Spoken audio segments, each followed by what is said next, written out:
ربیہ ایک خاتون تھی، بڑی نیک عورت تھی، بغداد میں رہتی۔ اللہ تبارک و تعالیٰ نے بڑی دولت عطا فرمائی۔ ان کی شادی بھی ایک دولت مند سے ہوئی، ایک دولت مند سے شادی ہوئی۔ فرماتی ہے کہ میں چھت پہ بیٹھی تھی اپنے شوہر کے ساتھ، وہ دولت مند تو بڑا تھا پر متکبر بھی بڑا تھا۔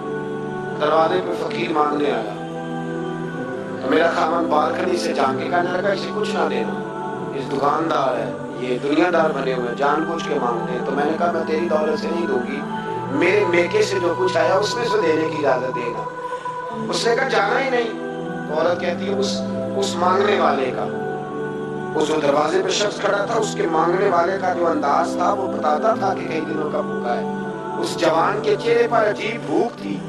کہتی میں شوہر سے نظر بچا کے آئی اور میں نے چند دینار اس کی ہتھیلی پہ رکھے۔ جب رکھ کے میں نے دروازہ بند کیا تو سامنے میرا شوہر لگا میری بغیر اجازت کے دیتی ہے، جا تجھے 3 طلاقیں۔ کہتی میں عزت مند باپ کی بیٹی طلاق لے کے گھر آ گئی۔ جرم میرا یہ ہے کہ میں نے اللہ کے راستے میں خیرات کی ہے۔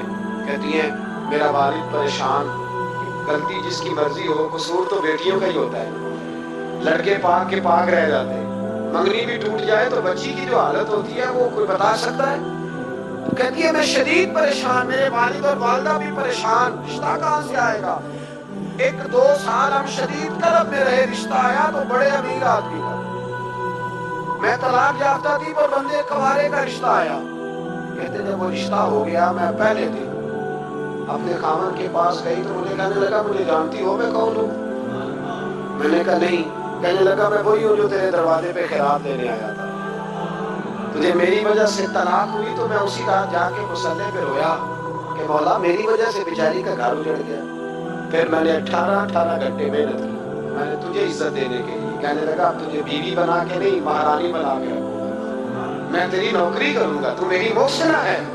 کہتی ہے 1 سال گزرا، مجھے اللہ نے بیٹا بھی دیا، میں چھت پہ اپنے شوہر کے ساتھ بیٹھی، دروازے پہ مانگنے والا آیا تو میرا شوہر سارے کام خود کرتا تھا۔ آج جب مانگنے والا آیا تو کہنے لگا جب کوئی مانگنے آئے تو تُو نے دینے جانا ہے۔ کہتی ہے میں دروازے پہ مانگنے والے کو دینے گئی تو میری چیخ نکل گئی، میں دھڑام سے گری، میرا شوہر دوڑا آیا، کیا ہوا؟ کہنے لگی پتہ ہے مانگنے کون ہے؟ یہ وہی ہے جو میرا پرانا شوہر تھا۔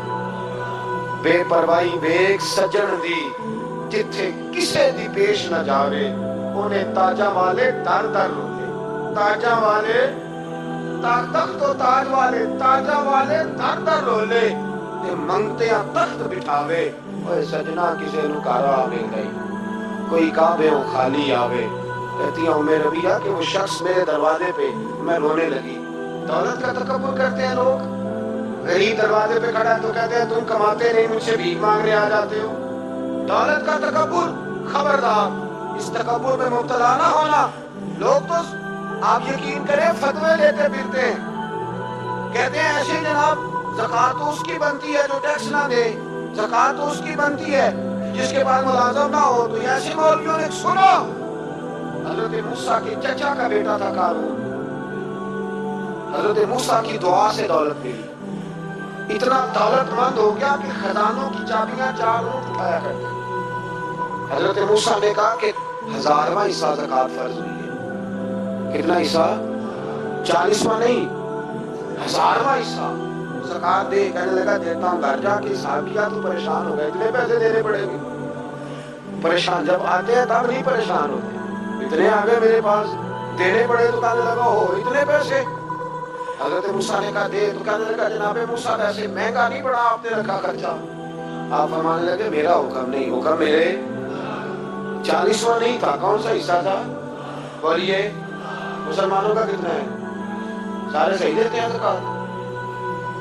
کہتے میں تھوڑی تھوڑی دیتا رہتا ہوں، میں سال میں نے تھوڑی تھوڑی بانٹ دی ہے، کچھ ان کو دیا جو مجھے ووٹ دیں گے، کچھ ان کو دیا جو گاہے گاہے میرے گھر کا کوئی کام کر دیں گے، میں نے بانٹ دی ہے۔ یہ زکوٰۃ دے رہا ہے کہ سیاست کر رہا ہے؟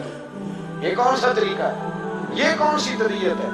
مضمون بھیجا ایک دوست نے، ایک بچی بڑی مشکل سے میٹرک اس نے کیا ہے، تو کوئی امیر آدمی ان کے گھر میں پیسے دے گئے اس رمضان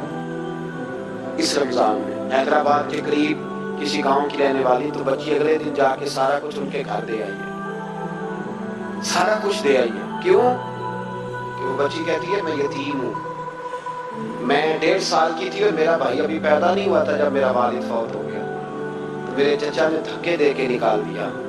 میری ماں نے برتن دھو دھو کے ہمیں پالا اور میری ماں نے ہمیں پڑھایا، شدید محنت کی.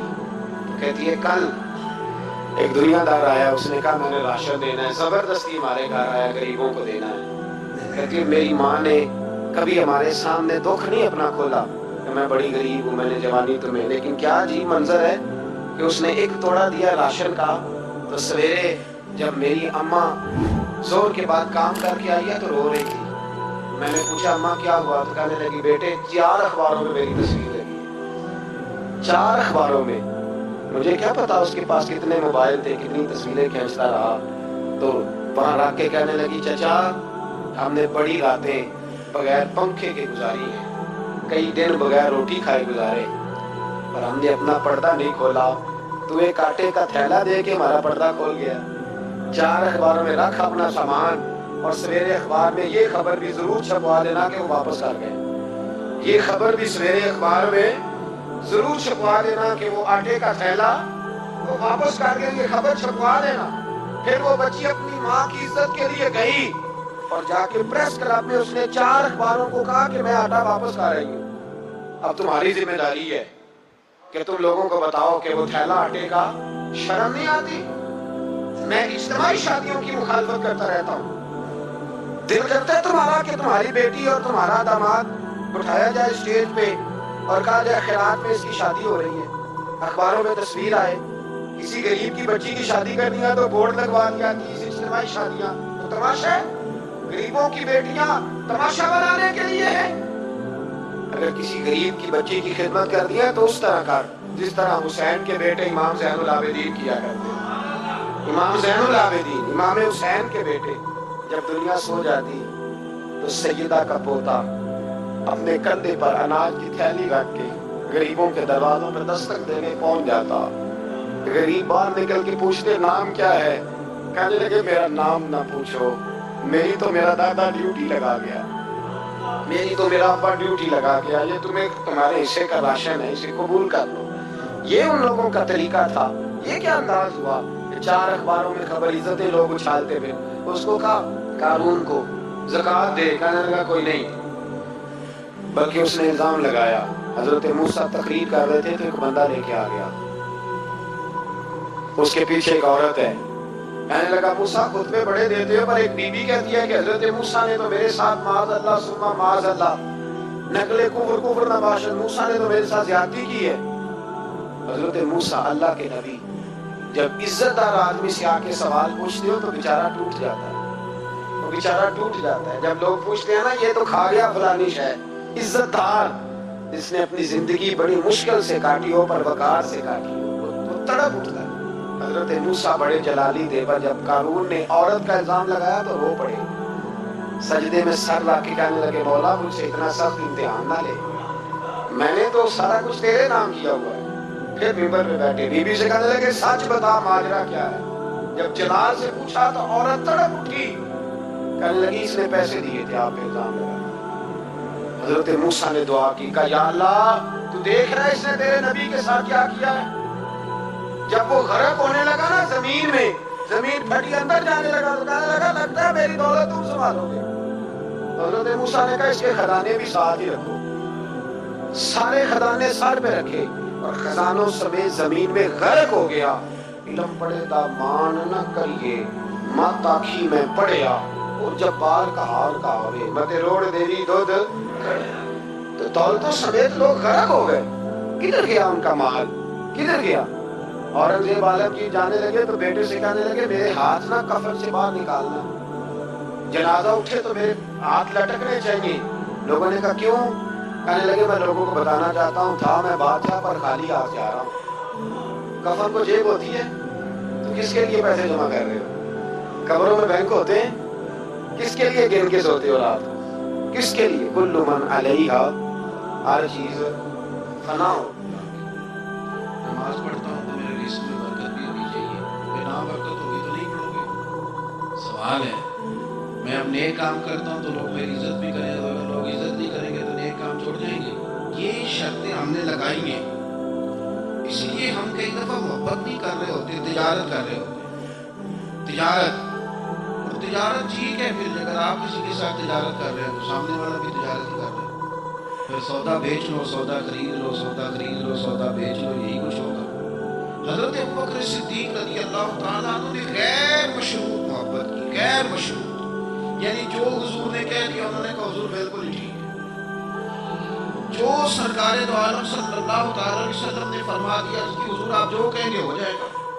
کوئی لیتا نہیں, کوئی لعلہ نہیں, کوئی اگر نہیں, کوئی مگر نہیں, کوئی ایسے کیسے, جو فرما دیا ٹھیک ہے, جیسے کر دیا ٹھیک ہے, جس انداز میں بات کر دی ٹھیک ہے. حضور نے کہا کہ جہاد پہ چلنا ہے چلتے ہیں, اب حدیبیہ میں صلح کر لیا, حضور ٹھیک ہے کر لیتے. حضرت عمر کہتے ہیں میں نے کچھ اپنے مشورے پیش کیے کہ اس طرح کر کے چلنا چاہیے, پر ابوبکر صدیق نے کہا نام نہیں, جو کریم فرما دے وہی ٹھیک ہے.